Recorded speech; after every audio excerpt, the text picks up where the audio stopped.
Breaking news, Sheikh হাসিনাকে আন্তর্জাতিক আদালত ট্রাইব্যুনাল থেকে ফাঁসির আদেশ দিয়েছে। এই শেখ হাসিনাকে ফাঁসি দেওয়ার কারণ হচ্ছে তিনি 2000 মানুষের জীবন কেড়ে নিয়েছেন, 33,000 মানুষের জীবনকে পঙ্গুত্ব বরণ করিয়েছেন। যেই জুলাই আন্দোলনের মধ্য দিয়ে আল্লাহ তাআলা ওনাকে ক্ষমতাচ্যুত করেছেন।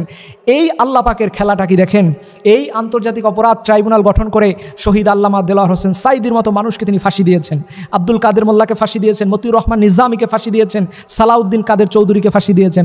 অথচ আল্লাহ পাকের কি বিশেষ খেলা, কয়েকদিন যেতে না যেতেই আমার রব সেই আন্তর্জাতিক অপরাধ ট্রাইব্যুনালে আজকে শেখ হাসিনাকে ফাঁসি দেওয়া হবে। দেখেন আল্লাহ পাকের কি খেলা, সেই আন্তর্জাতিক অপরাধ ট্রাইব্যুনাল আজকে শেখ হাসিনার রায় ঘোষণা করেছে, তাকে ফাঁসির আদেশ দিয়েছে। এটাই হচ্ছে অমাকারু ওয়ামাকারুল্লাহ আল্লাহু খায়রুল মাকিরিন। তোমরাও চক্রান্ত করো, আল্লাহও পরিকল্পনা করেন। আল্লাহর পরিকল্পনার মানুষের ষড়যন্ত্র কখনো সমান নয়। নিশ্চয়ই আল্লাহ পাকের পরিকল্পনাই মানুষের উপরে বিজয় লাভ করবে।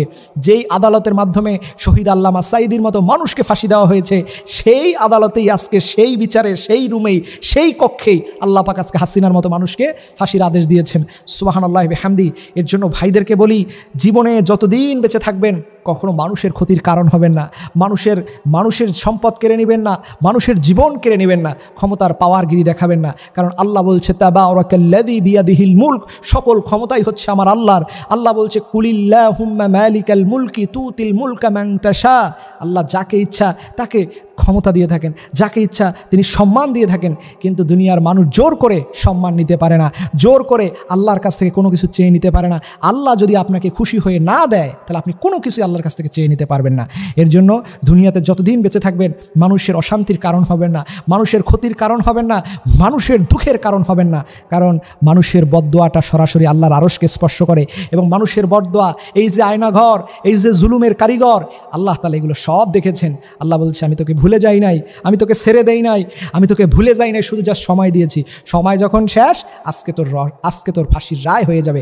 আজকে দুনিয়ার কেউ তোকে বাঁচাতে পারবে না। দেখবেন এখান থেকে অনেক মানুষ তাদের জীবনে শিক্ষা নেবে না। এরপরও দেখবেন এক শ্রেণী মানুষ গায়ের জোরে কথা বলবে যে না, এটা অন্যায় হয়েছে, এটা জুলুম হয়েছে, আমাদের প্রধানমন্ত্রী নিষ্পাপ ছিলেন, এটা মিথ্যে কথা, বানোয়াট কথা। মানুষের পক্ষে মিথ্যার সাপোর্ট দেয়া এটাও একটা অন্যায়। খবরদার, খবরদার প্রিয় ভাইরা, আমরা যেন এই জাতীয় জুলুম, অন্যায়, অপরাধ করা থেকে নিজেদেরকে ফিরিয়ে রাখি। কারণ আল্লাহ পাকের ধরাটা বড় কঠিন। আল্লাহ যাকে ধরে ফেলবেন পৃথিবীর কেউ তাকে বাঁচাতে পারবে না। এর জন্য আসুন আমরা সদা সর্বদা আল্লাহর দিকে ঝুঁকে পড়ি, আল্লাহর সাহায্য চাই, আল্লাহর কাছে দোয়া করি হে রব কখনো মানুষের জন্য বিপদের কারণ না হই, মানুষের কষ্টের কারণ না হই, আমি যেন চাঁদাবাজ না হই, আমি যেন টেন্ডারবাজ না হই, আমি যেন মানুষকে দুনিয়া থেকে বিদায় না করি। রব্বুল আলামিন তুমি আমাদেরকে সবাইকে সেই তৌফিক দাও, সকলে আমিন।